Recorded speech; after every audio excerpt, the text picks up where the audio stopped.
أحمد كان شاب عقلاني بزيادة، بيشتغل في ترميم المخطوطات النادرة بدار الكتب.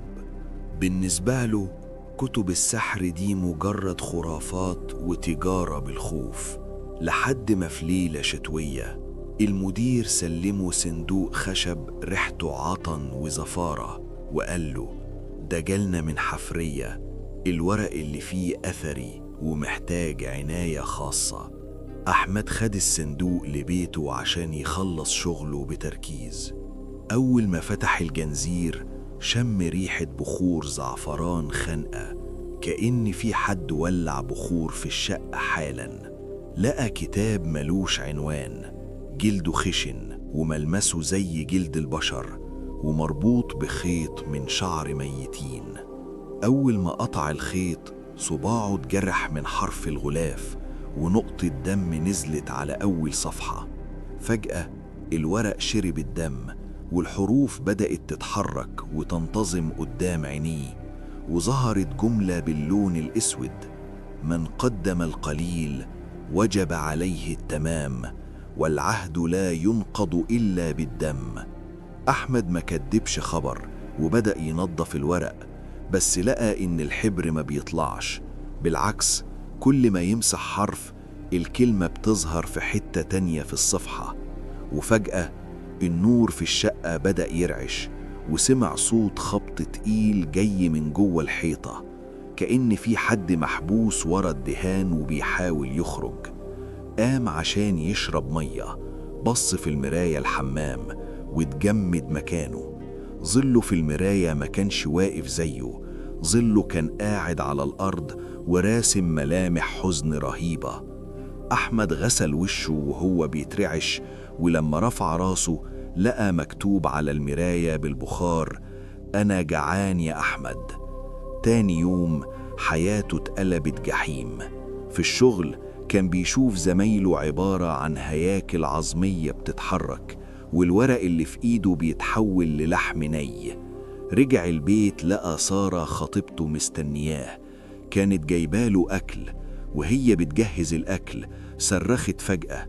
أحمد بص على الأكل لقى الرز مليان دود أسود صغير واللحمة ريحتها بشعة. سارة بصت له بخوف وقالت: انت مالك يا أحمد؟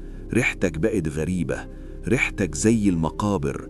في اللحظة دي النور قطع تماما، وسارة بدأت تصرخ صريخ يقطع القلب. أحمد ولع كشاف الموبايل وشاف الكيان. كان راجل طويل جدا، طوله واصل للسقف، ملوش جفون، وجلده شاحب كأنه ميت بقاله قرن. الكيان كان ماسك سارة من شعرها وهي بتترفع في الهوا كأن في قوة خفية شايلاها. الكيان نطق بصوت يشبه فحيح الأفاعي: العهد يا أحمد، يا إما تديني اللي الكتاب عايزه، يا إما تفرجني على دمها. أحمد صرخ وهو بيعيط: عايز إيه؟ خد أي حاجة وسيبها. الكيان همس: افتح صفحة 66 من الكتاب واعمل المكتوب بالدم.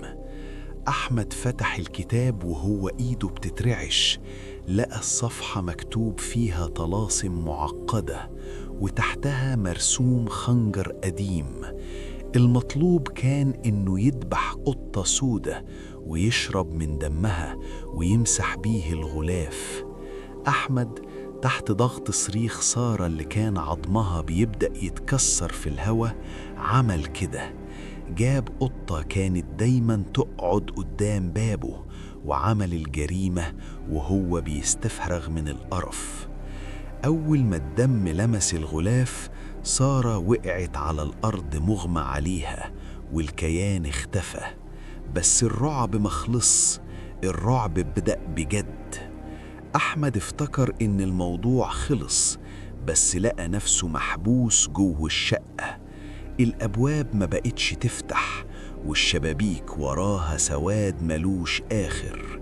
بص على سارة لقاها بدأت تتحلل وهي صاحية، جلدها بيقع وعينيها بتدوب، وهي بتبصله وبتقول بصوت الكيان: انت متخيل اننا هنشبع بقطة؟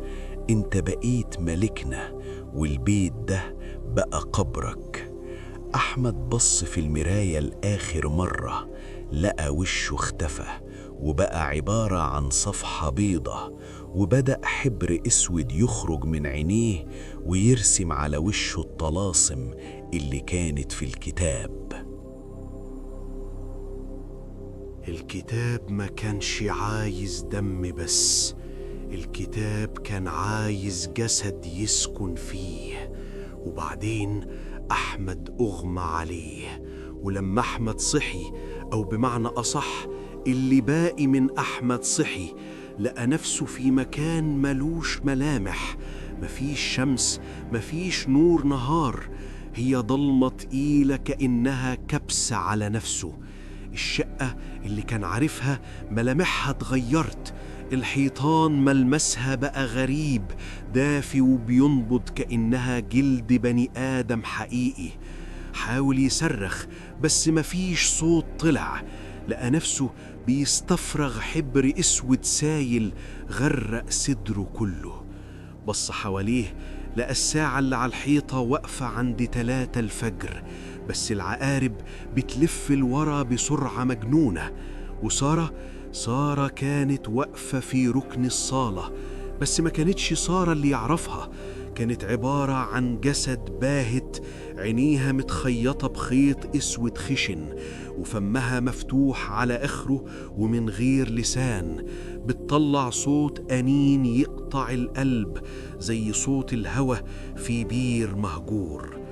فجأة الكتاب اللي كان مرمي في نص الصالة اتفتح لوحده، وبدأت تظهر فيه حروف وصور ما كانش شافها قبل كده، حروف بتحكي حكاية. الساحر ميمون الأجذم صاحب العهد. في سنة 950 هجرية كان فيه ساحر قدر يحبس رصد من مردة الجن جوه الكتاب ده. ميمون ما كانش عايز قوة، كان عايز الخلود. عمل صفقة مع الشيطان، ميمون يعيش للأبد قصاد إن الكتاب ده يفضل عامل بالخدمة، والخدمة دي محتاجة جسم بشري جديد كل 100 سنة، جسم يتمسح تاريخه ويتحول لوعاء يسكن فيه الرصد، عشان ميمون يفضل عايش في الضلمة، يتغدى على أعمار الغلابة اللي بيفتحوا الصندوق.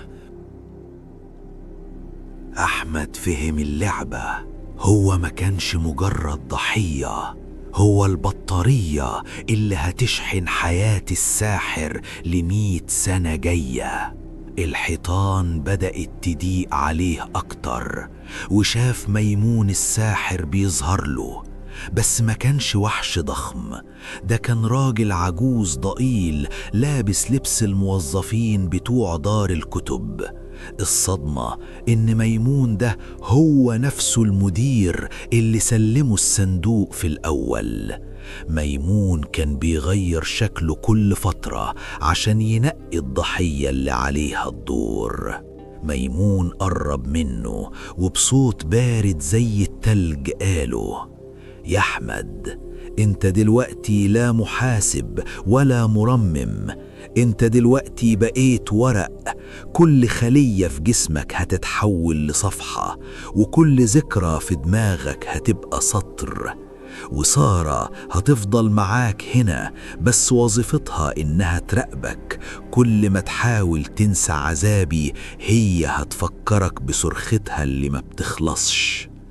أحمد حاول يهرب، جرى ناحية باب الشقة وفتحوه، بس لقى نفسه داخل من باب الحمام وراجع للصالة تاني، مكان مقفول ملوش مخرج. بدأ جسم أحمد يتطبق، صوابعه لزقت في بعضها وبقت زي ورق البرد الناشف. ملامح وشه اللي كانت ممسوحة بدأت تظهر جوه الكتاب في الصفحة الأخيرة. بدأ يشوف حياته كلها بتتكتب قدامه، يوم ولادته، تخرجه، يوم ما خطب سارة، وكل سطر يتكتب يتمسح من ذاكرته تماما كأنه ما عاشوش أصلاً. في العالم الحقيقي وبعد شهر البوليس كسر باب الشقة بعد ما الجيران اشتكوا من ريحة وحشة جدا. دخلوا لقوا الشقة نظيفة زي الفل، مفيش أثر لأحمد ولا لسارة ولا حتى للعفش.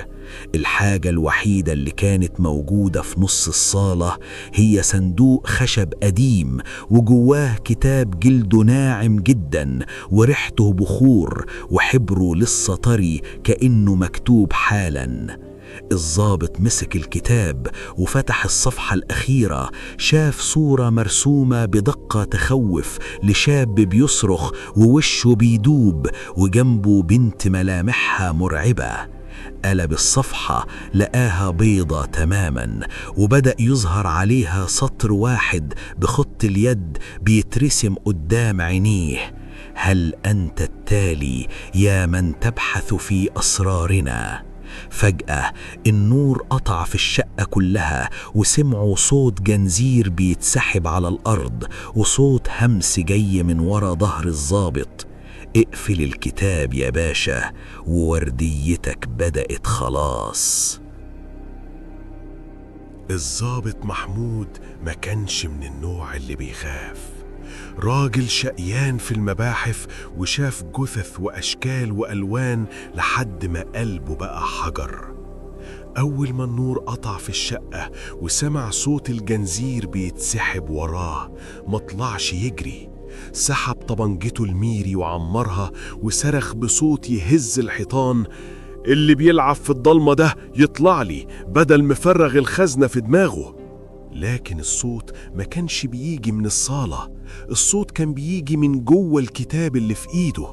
الحبر الاسود اللي لسه طري بدأ يسيل من بين الصفحات ويمشي على ايد محمود زي الدود البارد. محمود نفض ايده بقرف، بس الحبر ما طلعش، ده بدأ يتشرب جوه جلده. محمود حاول يفتح باب الشقة عشان ينادي على العساكر اللي واقفين تحت، لقى الباب مصفح كأنه جزء من الحيطة. بص من العين السحرية ما شافش السلم، شاف سواد ملوش آخر، وسامع من ورا الباب صوت أنين ونداء خافت: يا باشا، يا سيادة الضابط، ساعدنا.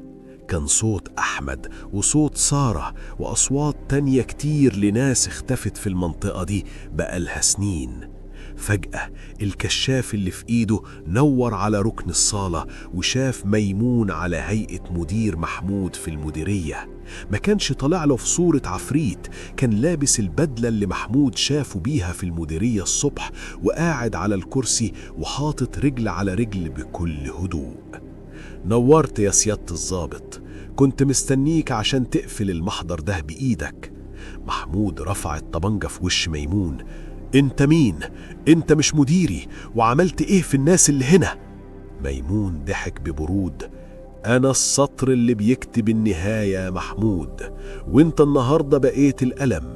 قدامك حل من اتنين: يا اما تدخل جوه الكتاب ده مع احمد وصحابك اللي سبقوك، يا اما تمضي ان البلاغ كاذب والشقة فاضية. محمود صرخ فيه: انا ما ببيعش ضميري. ميمون قام ووقف قدامه. محمود لقى ميمون طوله بيزيد وجلده بيصفر وبقى زي الورق القديم، وشه ملوش جفون وعينيه عبارة عن حفر سودة.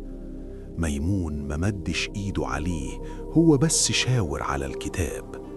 فجأة ظهرت صورة في الصفحة الأخيرة، كانت صورة مرات محمود وعياله وهم نايمين في بيتهم، وتحت صورتهم بدأ يتكتب سطر بالدم: الذبيحة التالية لو المحضر اتقفل جنائي. هنا محمود انهار. الرعب الحقيقي مش في العفاريت، الرعب الحقيقي إنك تشوف عيلتك بتتهدد قدام عينك من قوة انت مش فاهمها. ميمون همس في ودنه بنفس بارد: انت ضابط شاطر والعمر قدامك، امضي ان مفيش شبهة جنائية، واحمي بيتك، وخد الكتاب ده معاك، خبيه في أرشيف المديرية في مكان محدش يوصله، وخليك انت الستر علينا. محمود وإيده بتترعش وعينه مليانة دموع قهر مسك القلم اللي حبره اسود زي القطران ومضى. أول ما كتب اسمه النور رجع في الشقة فجأة، الباب اتفتح والعساكر خبطوا. يا فندم اتأخرت ليه؟ في حاجة جوه؟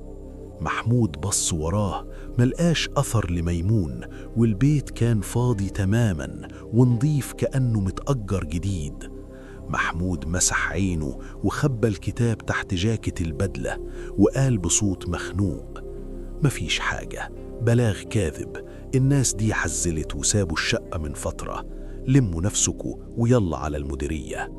بعد أسبوع المحضر اتحفظ إداري، ومحمود لقى نفسه كل ليلة لازم ينزل أرشيف المديرية بالليل لوحده، يدخل الأوضة اللي فيها القضايا القديمة، يفتح الكتاب ويأكله نقطة دم من صباعه عشان ميمون ما يروحش لعياله.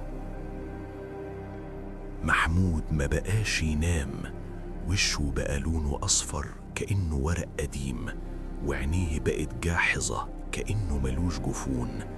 هو عايش وسط الناس ببدلته الميري، بس الحقيقة إنه بقى خادم العهد في قلب الحكومة، بيحمي الكتاب وبيداري على ميمون، ومستني اليوم اللي ميمون يطلب منه فيه ضحية جديدة عشان يسجلها محضر ضد مجهول.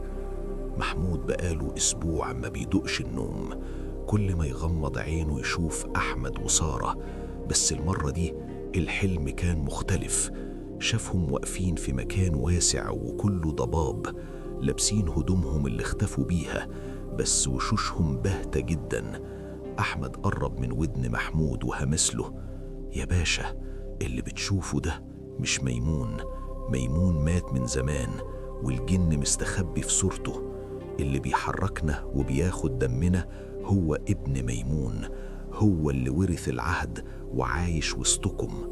سارة كملت وهي بتعيط: احنا مش جوه الكتاب يا محمود، احنا محبوسين في عالم الجن، عالم موازي بيننا وبينكم خطوة، بس مش عارفين نرجع. وروح لسيد العراف، هو اللي هيوديك لابن ميمون.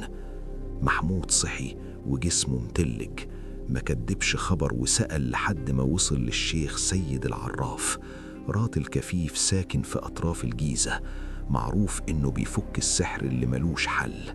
محمود حكاله كل حاجة، والشيخ سيد هز براسه وقال: ميمون الأجزم مات من 20 سنة، والجن اللي كان بيخدمه فضل مخلص لصورته، بس ابنه منصور هو اللي ماسك الليلة دلوقتي.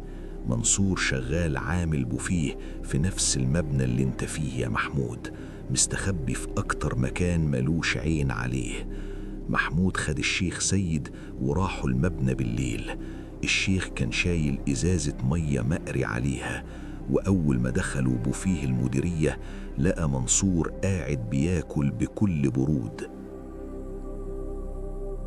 منصور أول ما شافهم عينه قلبت أصفر وبدأ يضحك ضحك مكتومة: برضو وصلت يا سيادة الضابط؟ عايز تطلع أحمد وسارة؟ دول بقوا العزوة بتاعتي في العالم التاني. الشيخ سيد بدأ يقرأ بصوت يهز المكان، والجن المتشكل في صورة ميمون ظهر فجأة ورا محمود عشان يخوفه. بس محمود المرة دي كان ثابت، طلع كلبشات قديمة الشيخ سيد كان قاري عليها، ومسك منصور من رقبته وصرخ فيه: يا تفتح الباب وترجعهم، يا إما هحرق الكتاب قدام عينك وهحرقك بعده. منصور خاف، لأن حرق الكتاب معناه إن العهد ينتهي وسلالته تتدمر. طلع من جيبه مفتاح نحاس مصدي وحطه في الهوا وكأنه بيفتح باب في الحيطة. فجأة الهوا اتشق وظهر أحمد وسارة وهم بيترعشوا، خرجوا للحياة الحقيقية وهم مش مصدقين. منصور صرخ بصوت مش بشري: خرجوا، بس العهد لسه في رقبتك يا محمود.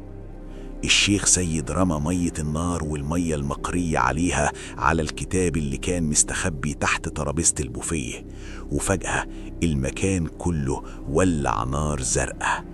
الجن المتشكل في صورة ميمون ساح وبقى دخان، ومنصور وقع على الأرض فاقد النطق تماما، عقله طار من الصدمة. أحمد وسارة رجعوا لأهاليهم، بس فضلوا مخضوضين من اللي شافوه ومحتاجين علاج سنين. محمود قفل القضية وسجلها اضطراب عقلي لمنصور اللي اتنقل لمصحة نفسية.